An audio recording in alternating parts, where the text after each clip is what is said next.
Halo kawan Humas, selamat datang di Polistalk Polda Sumatera Utara bersama saya Bribtu Afika Nasution dan rekan saya Bribtu Nofriana. Nah, kawan Humas, narasumber kita yang hadir hari ini Kak akan membahas seputar restoratif justice di sistem peradilan pidana Indonesia nih. Apa sih sebenarnya restoratif justice bener itu sekali ya, Kak. Nah, kita langsung ngobrol ini dengan Bapak AKP Rismanto J. Purba SH MH MKE ini kan di 3 Subdit 3 Tipikor di Treskrimsus Polda Sumut. Selamat pagi Pak. Selamat pagi. Makasih Pak sudah mau kami ganggu ya. Ini kita berbicara dengan tidak hanya seorang anggota Polri Kak, tapi banyak profesi Bapak Oh ini iya, Kak. iya. Nanti kita kulik lagi Kulik ya, Nak, lagi ya. bener. Oke. Nah Pak, kembali ke tema kita nih Pak tentang restoratif justice. Selama berdinas sebagai anggota Polri nih Pak, Bapak kan tentu menguasai nih Pak bidang reskrim. Mengapa sih Pak sebenarnya Bapak tertarik mungkin lebih tertarik di fungsi reskrim dulu nih Pak? Ya baik ya. Kalau disampaikan menguasai tidak seperti itu juga, sama lah. Tapi hampir separuhnya kayaknya menguasai. Saya sampaikan kalau ketertarikannya di dunia reskrim ini kan, reskrim ini membidangi penegakan hukum ya. Seseorang itu tentu masing-masing kita itu kan punya fashionnya masing-masing. Betul. Hari ini Mbak Nopri dan Pika ya punya fashion juga di Humas ini. Menggali kemampuan mengeksplor seperti ya. Jadi kalau saya pribadi kenapa? Karena saya dari awalnya itu tertarik dengan dunia hukum seperti itu. Jadi kan di reskrim itu adalah bagaimana kita passion kita ini bisa kita salurkan dalam hal misalnya investigasi seperti itu kan, mengungkap, baru kemudian setelah ada permasalahan, setelah bisa kita ungkap, kemudian mengkonstruksikan gitu ya, mengkonstruksikan permasalahan-permasalahan yang ada itu dengan menerapkan delik-delik yang berhubungan dengan perbuatan itu. Tetapi saya sampaikan juga Mbak berdua, kalau saya sih di samping di reskrim ya hampir juga memang masa tugas saya itu banyak di bidang hukum, tapi antara reskrim dengan bidang hukum itu kan memiliki hubungan yang erat ya. Jadi kalau di bidang hukum itu saya sudah juga ikut pendidikan profesi advokat itu yang dibuat difasilitasi oleh institusi. Jadi memang di reskrim di bidang hukum. Jadi ketertarikannya itu artinya memang passionnya saya itu mungkin tertarik dengan dunia hukum dengan segala dinamikanya. Kira-kira itu singkat. Betul, mulai disepil nih advokat tadi udah mulai disebut. Bener, seperti yang tadi disebutkan di awal Kak, tidak hanya sebagai anggota Polri, tapi ada profesi yang lain juga. Nah infonya nih Kak, Bapak juga dosen, konsultan hukum dan penulis. Udah 5, anggota Polri, advokat, penulis tadi penulis, konsultan hukum, dosen juga Kak. Udah 5. Nah Pak, boleh tahu dong Pak, buku apa ini yang sudah diterbitkan nih Pak? Iya, baik ya. Memang saya memiliki ketertarikan ya di bidang juga menulis seperti itu ya. Jadi kalau buku itu yang sudah saya salah satu penulisnya ya, ada buku Kiprah Polisi Kadekadenta. Jadi di diary itu lebih kepada menulis semacam bagaimana perjalanan karir dari Pak Kapolres AKBP Wahyudi Rahman yang sekarang Pak Kabak Wasidi kita, bagaimana beliau berkiprah di diary itu ya. Kebetulan saya pada saat itu Kasat Reskrim, jadi kegiatan-kegiatan yang kita lakukan di sana ya dibukukan sama beliau. Itu kan dia suka juga bahwa tidak hanya diucapkan tetapi harus ditulis sehingga ini menjadi sesuatu yang terbukukan, kira-kira gitu ya. Baru kemudian juga ada restoratif justice dalam sistem peradilan pidana. Jadi 2 buku ini yang sudah saya tulis, tapi kalau untuk opini ya ada puluhan. Saya penulis tetap ya, opini-opini hukum di harian analisa itu sudah lama. Jadi kalau bukunya masih 2 itu tadi, baru kalau opini-opini hukum di harian analisa itu sudah banyak ya Pak. Betul. Nah tadi membahas Bapak juga mengeluarkan salah satu buku restoratif justice nih Pak. Apa sih Pak sebenarnya itu restoratif justice? Mungkin sekarang sudah banyak digema-gemakan nih Pak. Restoratif justice muncul di berita, pencuri ini restoratif justice, mungkin masyarakat juga banyak belum tahu. Apa sih Pak sebenarnya restoratif justice itu? Baik ya Mbak berdua. restoratif justice ini memang disampaikan apalagi pakai istilah asing seperti itu, betul. tapi hari-hari ini ya sebagaimana disampaikan Mbak Pika tadi kan, restoratif justice ini sepertinya sangat booming. Betul. Apa sih ini? Betul. Kan gitu pertanyaannya, karena memang ya untuk kita memahami sesuatu itu kan perlu kita pahami dulu terminologi. Apa artinya, betul. Gitu.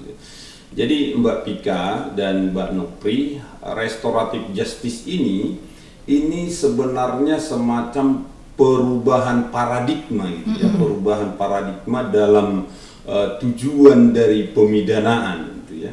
Jadi kalau sebelum saya jelaskan lebih lanjut ya, kalau kita belajar tentang hukum pidana itu ya, kalau kita belajar tentang hukum pidana, bahwa kalau yang kita ingat yang lama-lama itu ada aliran klasik misalnya itu tujuan pemidanaan, ada beberapa teori, misalnya teori absolut gitu ya. Teori absolut itu pada saat orang melakukan suatu kejahatan baru negara diberikan semacam kekuasaan ya untuk memberikan hukuman, tentunya dengan proses yang sudah disediakan untuk itu ya.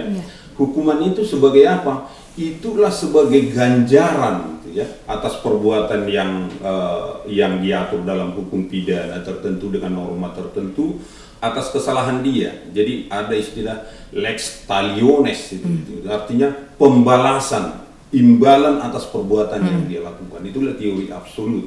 Baru kemudian ada teori relatif ya. Kalau teori relatif ini dia cenderung kepada bagaimana prevention. Jadi pada saat si penjahat ini yang melakukan tindak pidana ditempatkan atau dipidana, tetapi dia lebih bertujuan bagaimana masyarakat yang lain setelah ada yang dipidana, bagaimana masyarakat yang lain melihat penghukuman itu seperti itu, dilihat bahwa itu menjadi sesuatu yang tidak mengenakan, karena pidana itu kan adalah pemberian sesuatu yang tidak mengenakan. Betul. Nestapa, penderitaan gitu ya. Jadi pada saat orang melihat seseorang dihukum sesuai teori dari teori relatif ini, orang yang lain akan melihat dan diharapkan yang lain ini tidak akan melakukan perbuatan yang sama. Jadi ada criminal prevention, pencegahannya di situ kan.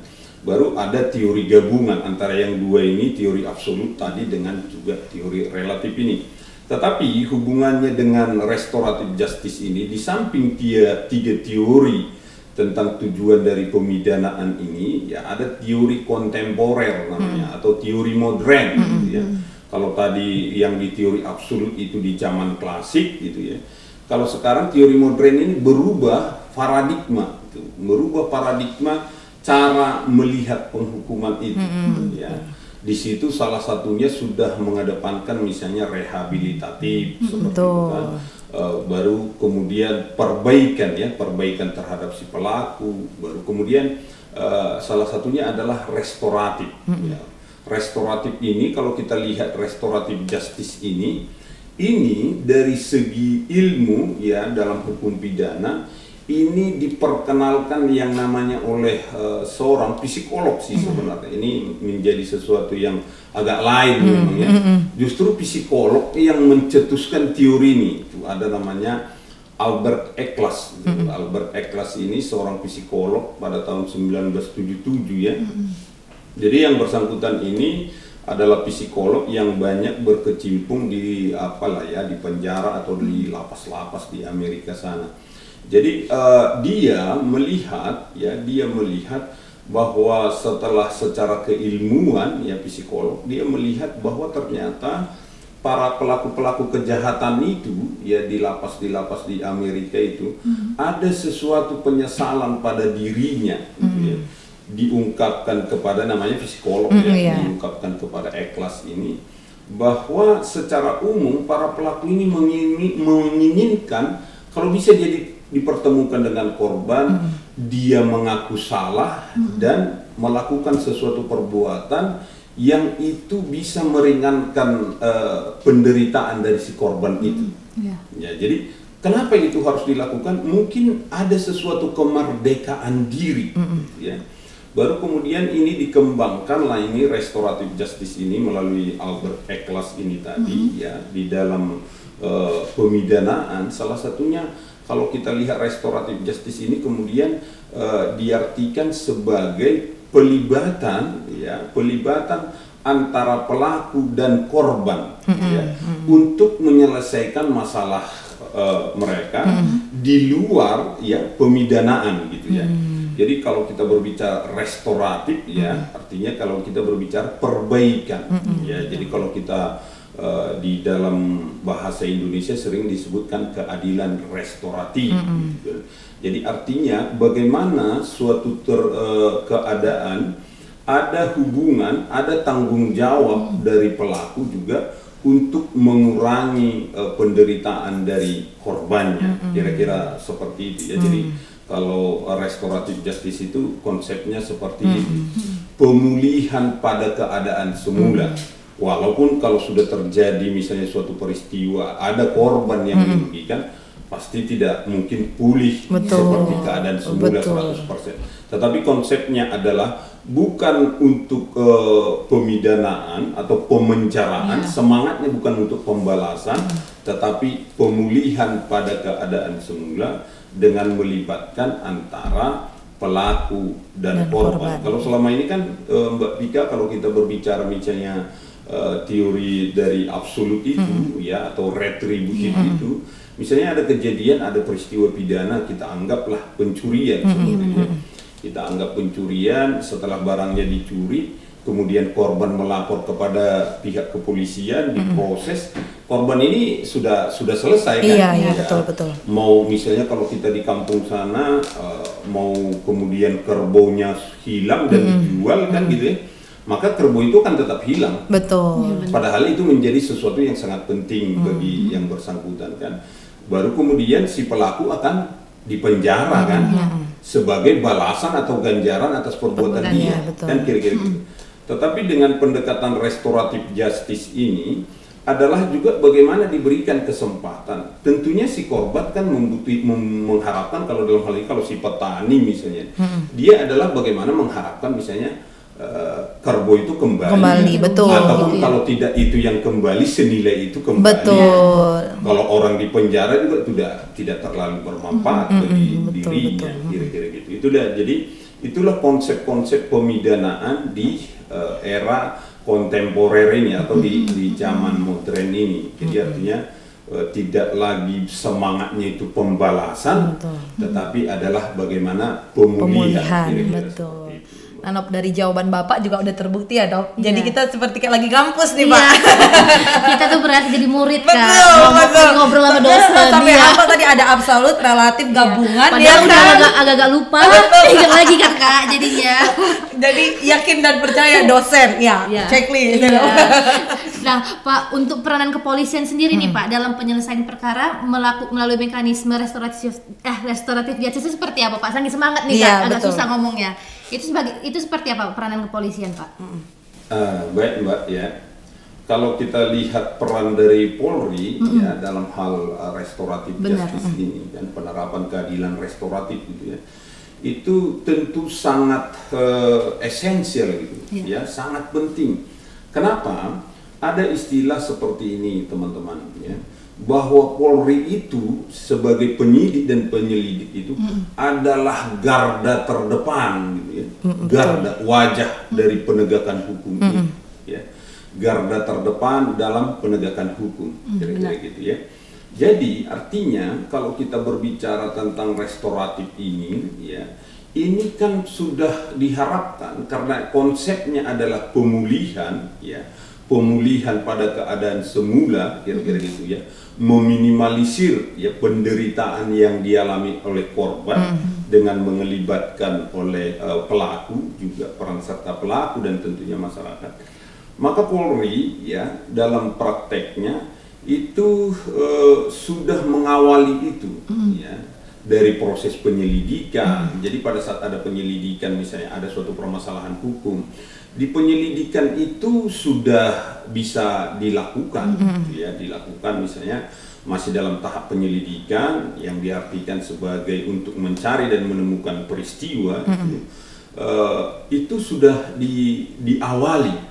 Jadi kalau dalam proses penyelidikan juga sudah sudah langsung dilakukan misalnya pada saat ada permasalahan, kemudian diberikan saran-saran solusi. Demikian juga dalam penyidikan ya. Sehingga dalam praktek teman-teman saya sampaikan, ini sesungguhnya sudah dilakukan oleh kita di kepolisian ya. Terutama dengan adanya kan kita sudah ada peraturan Perpol itu, Perpol 8 tahun 2021 tentang penerapan keadilan restoratif gitu ya. Dalam itu tentu dilakukan mulai dari penyelidikan, baru kemudian di penyelidikan dan bahkan ya itu sudah bisa dilakukan sebelum adanya masuk laporan. Misalnya kita kan bisa saja Babin Kamtibmas kita ada gitu kan. Jadi kalau disampaikan peran Polri ya sangat sentral. Jadi kalau peran Polri itu dalam penerapan restoratif justice itu dilakukan dengan sangat baik gitu ya, tentunya akan perkara-perkara yang masuk ke pengadilan itu akan berkurang. Betul. Gitu ya. Karena semangat ini juga oleh kejaksaan juga dilakukan hari ini gitu. Jadi artinya peran Polri sangat prinsip dan sangat penting karena kita garda terdepan. Kan ada istilah seperti ini, hukum itu akan menjadi tulisan-tulisan yang mati ya, norma-norma yang ada di dalam undang-undang itu tanpa dilakukan penegakan hukum. Siapa yang duluan melakukan penegakan hukum? Ya kita Polri. Betul, betul. Berarti peran Polri itu memang sangat penting dalam penegakan restoratif justice ini. Nah, terkait restoratif justice nih Pak, pastikan kasus-kasus banyak nih Pak. Mungkin orang beranggapan, oh berarti semua kasus bisa di restoratif justice dong. Mungkin kalau orang yang awam yang dia tidak memahami sebenarnya restoratif justice ini seperti apa. Nah, kalau untuk kasus anak nih Pak, perihal mungkin masih di bawah umur, umur, mungkin dia mengalami pelecehan seksual atau mungkin dia mengalami yang namanya psikologi dari orang tua gitu, dan kekerasan orang tua, apalagi sekarang sedang viral tuh Pak, yang anak-anak banyak ya kena kekerasan. Apakah kejadian-kejadian seperti itu bisa di restoratif justice nih? Yang pertama seperti ini Mbak ya, kalau kita berbicara dia sebagai pelaku atau sebagai korban, kan jadi anak itu bisa menjadi pelaku, bisa sekaligus jadi korban. Jadi kalau kita berbicara anak sebagai pelaku gitu ya, di undang-undang peradilan anak itu sudah sangat jelas disebutkan di situ. Misalnya ada yang namanya penerapan restoratif justice di situ ya, melalui diversi namanya ya. Di diversi itu adalah bagaimana penyelesaian suatu permasalahan pidana dengan tidak sesuai dengan peradilan gitu ya. Dibuat pola lain gitu ya, penyelesaian dengan pola yang lain, yaitu dengan pendekatan restoratif. Tapi di situ memang dibuat perkara-perkara yang seperti apa, dibatasi kira-kira gitu ya, dibatasi perkara-perkaranya itu. Kalau di undang-undang itu disebutkan misalnya ancamannya yang 7 tahun, 7 tahun ke bawah gitu ya.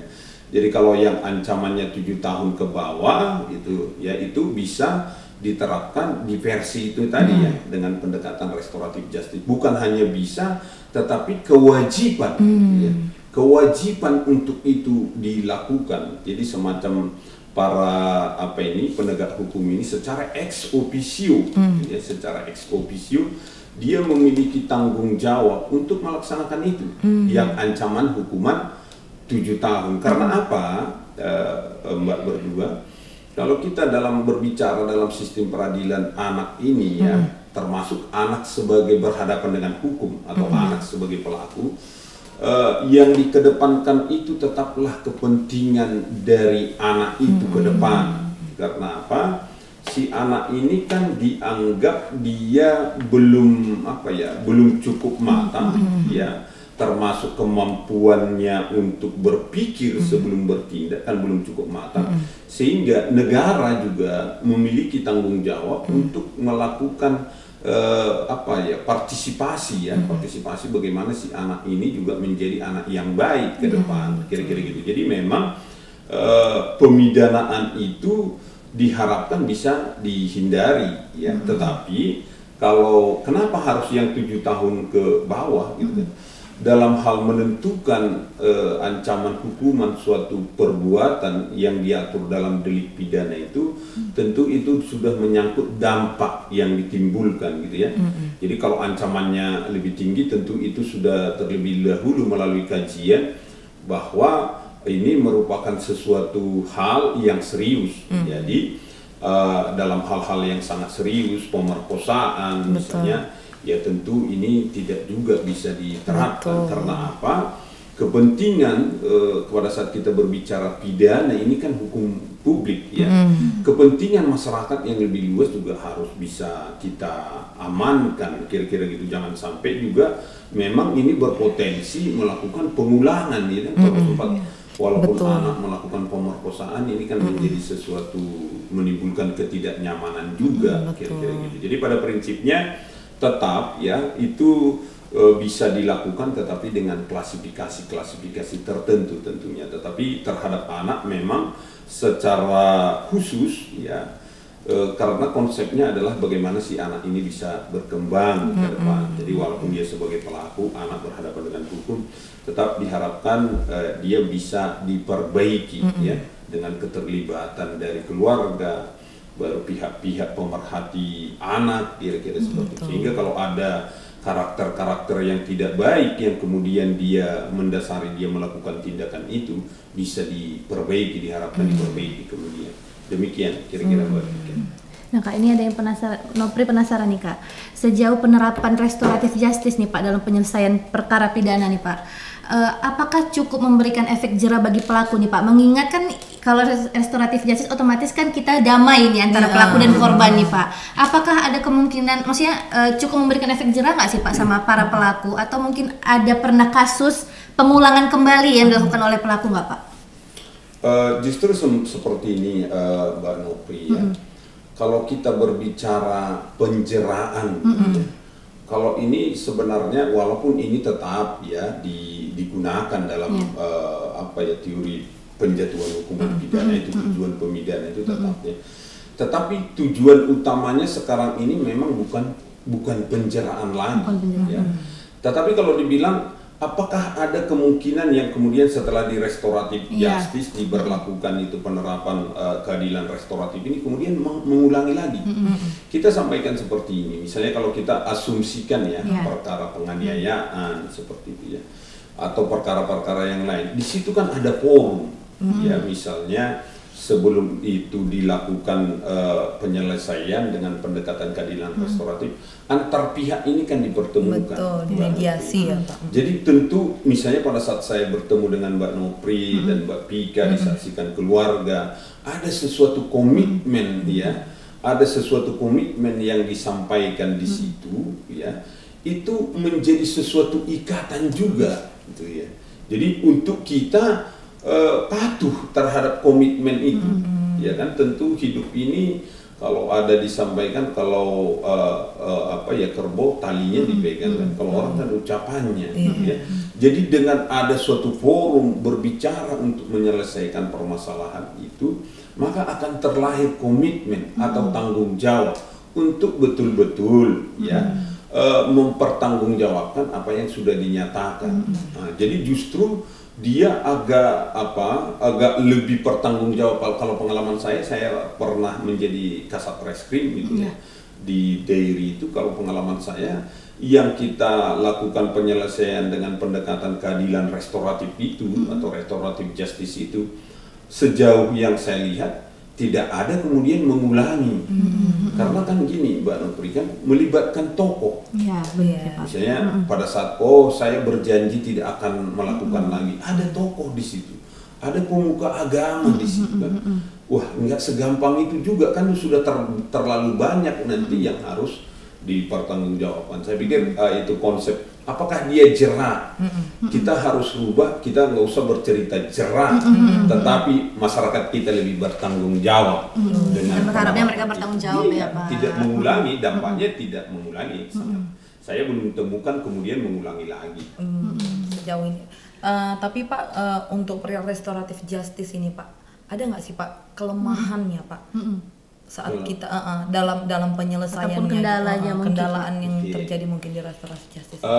Saya coba tangkap ini yang di pemikiran Mbak Vika. Kelemahannya yang kira-kira yang dimaksud ini spesifiknya seperti apa? Maksudnya gini Pak, kita sudah memutuskan ini untuk restoratif justice nih Pak. Satu kasus misalnya kasus orang tua mungkin ayahnya yang memperkosa anak kandungnya sendiri nih Pak. Ini kan satu keluarga nih Pak ceritanya Pak. Ayah dan anak yang kandung. Pasti kan di sini kalau minta persetujuan dari ibu, dari kakek, terus melibatkan tokoh yang seperti Bapak bilang. Kira-kira ada nggak sih Pak kelemahan yang mungkin kelemahannya ini secara langsung ya si Bapak berarti tidak dipidana, tapi bagaimana memulihkan si anak? Bukankah itu menjadi salah satu kelemahan dari restoratif justice? Oke, baik. Terkait contoh yang disampaikan oleh Mbak Vika, ya, saya sampaikan terlebih dahulu. Sampai hari ini memang pemerkosaan, gitu ya kan, terhadap anak, terhadap anak belumlah masuk yang bisa di restoratif, gitu kan, karena ancaman 7 tahun itu ancaman hukumannya udah di atas 15 tahun, kan, gitu ya. Jadi itu tidak. Tetapi poinnya saya sudah bisa tangkap ya, yang saya bilang tadi kalau pemerkosaan tidak. Tapi poinnya udah bisa saya tangkap. Kira-kira gini Mbak Vika, justru ya hari ini kalau kita berbicara kelemahan, kita masalahnya Mbak Vika, konsep berpikir kita ini sudah tersugesti, sudah tersugesti selama ini. Misalnya kita menyatakan kalau dia tidak dipenjara misalnya dalam perkara-perkara tertentu kalau dia tidak dipenjara tidak adil dong. Iya, enak kali dia. Itu pemikiran. Betul. Surau. Tetapi saya pikir tidak sesederhana itu, ya. Kita begini Mbak Vika, kalau kita berbicara tentang pemenjaraan, ya, kalau kita bilang itu lebih kepada teori retributif itu tadi. Hasilnya apa sekarang Mbak Vika? Mbak Vika bisa lihat kan di beberapa pemberitaan bahwa dengan semangat kita memenjarakan orang, hasilnya Tanjung Kusta over kapasitas, Salemba over kapasitas. Jadinya seolah-olah gitu ya, seolah-olah kita kemudian dengan bangga misalnya membangun lapas baru. Kita bersemangat untuk memenjarakan orang. Gitu kan? Nah, saya kasih tahu sedikit begini Mbak Vika. Misalnya kalau kita hukum pidana kita yang berlaku di Indonesia itu dibuat di Belanda, gitu ya. Itu dibuat di Belanda tahun 1881. Ya, itu disahkan di Belanda tahun 1881. Ya, itu KUHP kita itu berasal dari Belanda. Dia berasal dari Wetboek van Strafrecht. Ya, Wetboek van Strafrecht-nya Belanda itu, ya, itu baru berlaku di Belanda 1981 disahkan, 1986 mulai berlaku. Udah lama kan? Jadi pada saat itu Mbak Vika, semangat dari undang-undang itu kan habis di sana itu kekuasaan ada di sana revolusi Prancis gitu kan, dengan kekuasaan yang sangat absolut gitu kan.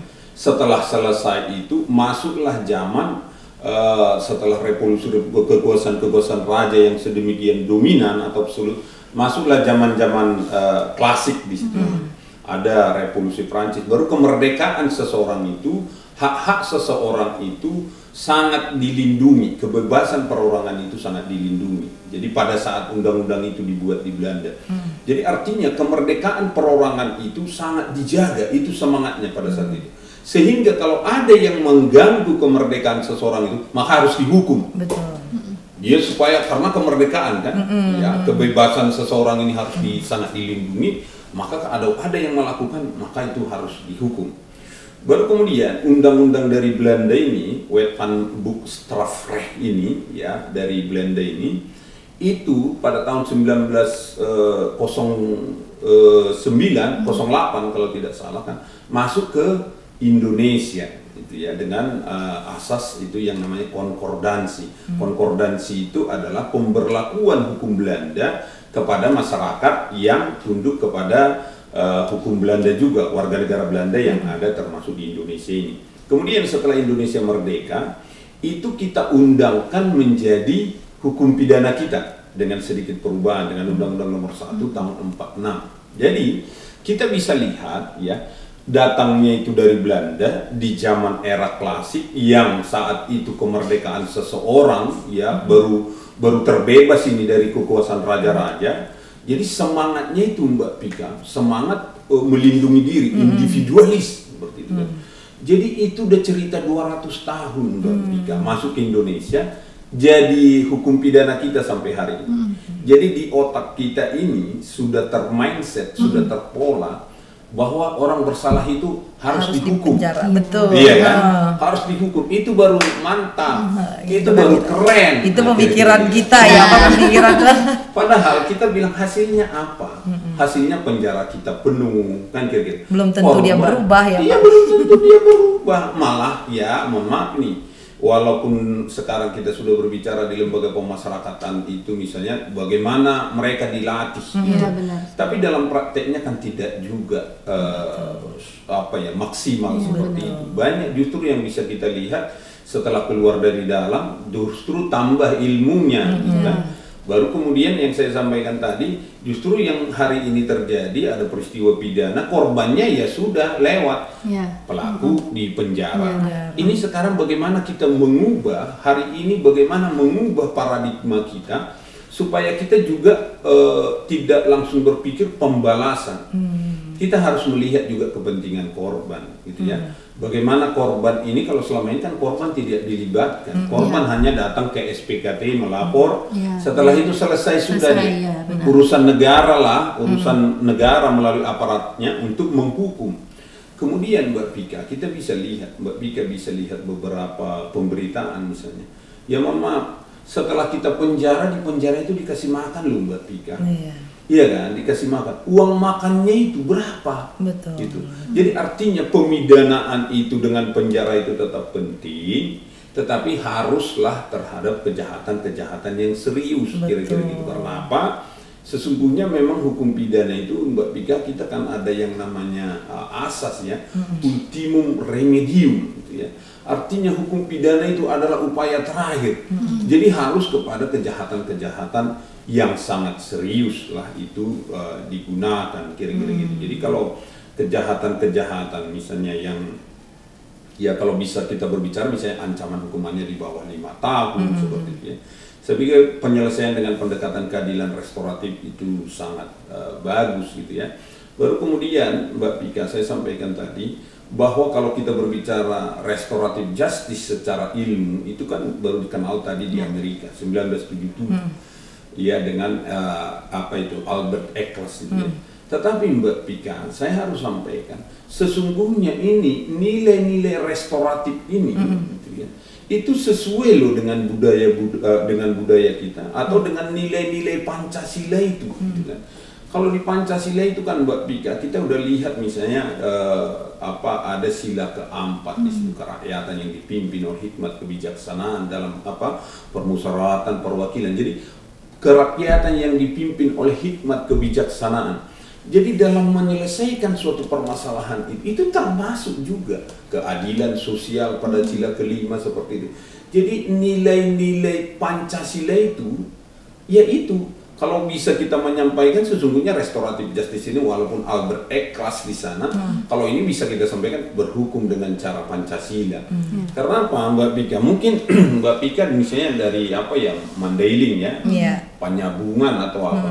Di sana misalnya di kita masyarakat Sumatera Utara, masyarakat Batak itu, kalau ada permasalahan Mbak Pika, itu kan ada kumpul, tokoh membahas. Itu yang sesungguhnya cara kita berhukum, itu yang budaya kita. Sementara gini Mbak Pika, dalam setiap hukum kita kan sudah diatur Mbak Pika, Pancasila itu adalah sumber dari segala sumber hukum. Jadi setiap aturan hukum yang napasnya itu sumbernya itu harus senapas dengan Pancasila. Jadi kebenaran restoratif justice ini adalah satu konsep yang kemudian universal, tetapi sesungguhnya kita juga ini adalah juga budaya kita atau budaya Pancasila. Budaya Pancasila itu datangnya dari mana? Dari Mandailing Natal, dari Kalimantan, dari Sulawesi, ada banyak suku-suku di negara kita ini Mbak Pika. Apabila ada permasalahan, solusinya itu adalah berkumpul. ada hukuman denda misalnya seperti itu. Cuma kita itu memang selama ini sudah dicekoki dengan budaya-budaya individual gitu ya. Jadi kalau kita tidak dihukum agak lain nampaknya gitu kan. Padahal bagi korban ya terkadang dia nggak bermanfaat seperti yang saya bilang. Bagi si petani dia tidak bermanfaat, bagi dia tidak penting kalau kerbaunya kemudian hilang, si pelaku dihukum. Bagi dia yang penting itu kembali. Betul. Kan kira-kira gitu. Jadi ya. dapat ganti rugi dari apa yang Bapak yang jelasin restoratif justice masuk ke kepala kita ya. Jadi kita tidak hanya melihat wah ini harus dihukum, harus dipidana, harus menderita. Tidak. Konsep-konsep hari ini tidak. Tapi kita juga harus merubah mindset kita ya. Iya, kita kan awas ya nanti kalau yang dan menjelaskan ke lingkungan kita juga kan. Nah Pak, menurut Bapak nih Pak, sejauh ini apakah instansi Polri sudah cukup maksudnya menyebarkan bahwa saya ini tuh restoratif, ini tuh bisa di restoratif justice gitu. Apakah penyidik sebelum misalnya dia udah membaca nih Pak, oh ini kasus bisa di restoratif justice gitu. Apakah penyidik menjelaskan terlebih dahulu nih Pak, mungkin kepada pelapor bahwa kepada pelaku atau korban ini tuh bisa di restoratif justice gitu. Untuk sekarang ini Pak. Baik, kalau saya pikir ya dalam praktek gitu ya, dalam praktek karena saya juga pernah menjadi kasat reskrim, saya pikir itu diterapkan ya. Tetapi memang kembali lagi apakah itu dilakukan dengan upaya-upaya yang maksimal gitu ya, kembali lagi itu ke personnya kadang-kadang gitu, seperti itu. Baru kemudian ya kalau dilaksanakan saya sampaikan pasti dilaksanakan. Tetapi memang Mbak Pika dan Mbak Nopri memang perlu keseriusan kira-kira gitu. Jadi kita dalam melihat restoratif justice itu atau penerapan keadilan restoratif ini, kita jangan hanya melihat ini sebagai retorika gitu ya. Itu kita orang berbicara keadilan restoratif, kita berbicara. Tetapi bagaimana ini kita praktekkan gitu ya. Saya sampaikan begini Mbak Pika, dalam hal penerapan ini kita harus serius ya. Saya sampaikan, saya menjadi kasat reskrim di Dairi itu penghujung 2021 November sampai di Juli 2023. Di tahun 2022 itu ya kami penyelesaian kasus itu ya berdasarkan data bisa dilihat di Treskrimum itu, kita penyelesaian kasus kita tertinggi se-Sumatera Utara 99% gitu ya. Bagaimana strateginya? Kita pendekatan itu keadilan restoratif. Artinya kita harus memiliki tanggung jawab juga. Bagaimana perkara-perkara ini seminimal mungkin jangan sampai ke pengadilan. Kita harus memiliki tanggung jawab yang lebih jauh. Bagaimana uang-uang negara dipergunakan dengan tepat gitu kan. Kan ini kalau ini hanya digunakan, bayangin Mbak Pika kalau misalnya mencuri barang tertentu ya dengan nilai kita anggaplah 3 juta atau 5 juta dibawa ke pengadilan. Penyidik memberkasnya ini penyidiknya 3, kemudian dibawa ke jaksa, tim jaksa 3, hakim 3 untuk membahas itu Mbak Pika. Berapa uang negara yang dihabiskan untuk itu? Kira-kira gitu kan. Baru kemudian kalau kita bisa menyarankan kepada warga kita itu apabila ada konflik ya dengan perkara-perkara dengan ancaman hukumannya yang tidak terlalu serius, kalau kita bisa menyelesaikan itu, tentu mereka juga merasakan sesuatu dampak bagaimana harmoni terjaga di masyarakat itu kan. Kalau Mbak Pika dengan Mbak Nopri misalnya ada masalah kemudian dipertemukan, diselesaikan, kan selanjutnya akan hubungan itu harmonis. Ada teletabis namanya bertemukan kira-kira gitu kan. Kalau mungkin yang menjelaskan sama pelaku atau korban kayak Bapak tentang restoratif justice bisa masuk ya. Jadi pelaku sama si korban sama-sama mau di restoratif justice gitu ya. Saja kita Pak. Udah paham jadinya. Persoalannya memang ya, tapi di mana-mana pasti ada plus minus ya. Tapi saya pikir maksimalnya tetap bagus. Misalnya kadang-kadang yang penting itu juga jangan dijadikan transaksional, itu yang pasti seperti itu ya. Ya betul-betul semangatnya itu bagaimana masyarakat itu tercipta harmoni. Kalau udah tercipta harmoni di masyarakat itu, terjadi suasana yang harmonis, maka perekonomian itu kan akan berjalan. Betul kalau sekali. Ekonomi jalan sudah mantap lah ya. Iya, itulah dia ya kan.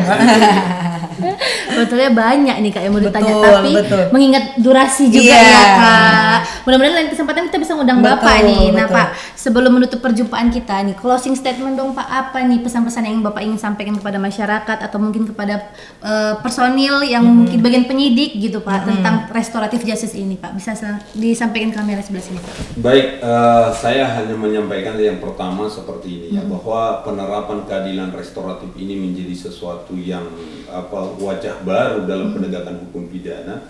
Mungkin yang pertama harapan kita bagaimana juga ke depan ya segera ada hukum acara ya, acara pidana kita yang mengadopsi tentang restoratif ini ya. Karena apa? Hari ini kita kan masih menggunakan Perpol, baru peraturan jaksa ya, tentu secara hierarki perundang-undangan itu kurang kuat.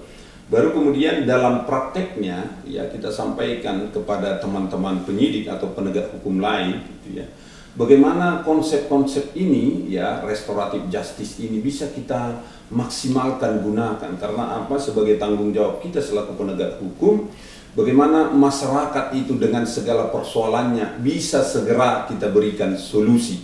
Kalau itu kita berikan segera solusi untuk tidak juga permasalahan mereka itu berkepanjangan. Kalau kita berikan solusi, maka mereka akan fokus dengan usaha atau kehidupannya masing-masing, tidak fokus dengan permasalahannya lagi, kira-kira gitu. Dan bagi masyarakat juga senantiasa menjaga harmoni ya, menjaga harmoni dalam kehidupan bermasyarakat. Ada istilah ya dalam kehidupan ini disampaikan ini, bahwa berpikirlah sebelum bertindak, jangan setelah bertindak jadi pikiran. Walaupun tersedia kemudian restoratif justice, jangan juga karena ada restoratif justice jadi ingin melakukan tindakan kriminal ya Pak. Saya pikir itu yang bisa lengkap ya Nop, dari samping Bapak ya Nop untuk semuanya ya Nop ya. Pak, kami mengucapkan terima kasih nih ya Pak, kesempatan Bapak. Betul, udah mau kita ganggu ya Nop untuk jadi narasumber di podcast. Banyak nih supaya pertanyaan-pertanyaan yang masih namun karena keterbatasan durasi ya Nop. Semoga kita undang lagi nanti Bapak ya. Amin. Siapa tahu dapat penghargaan dengan pangkat yang baru. Iya. Dan jabatan baru. Itu kursi panas loh Pak. Terima kasih juga untuk Mbak Pika dan Mbak Nopri ya, atas kesempatan yang diberikan. Siapa? Nah, kawan Humas, sekian podcast hari ini. Saya Bribtu Afika Nasution dan rekan saya Bribtu Novriana, beserta seluruh kru yang bertugas pamit undur diri. Terima kasih dan salam.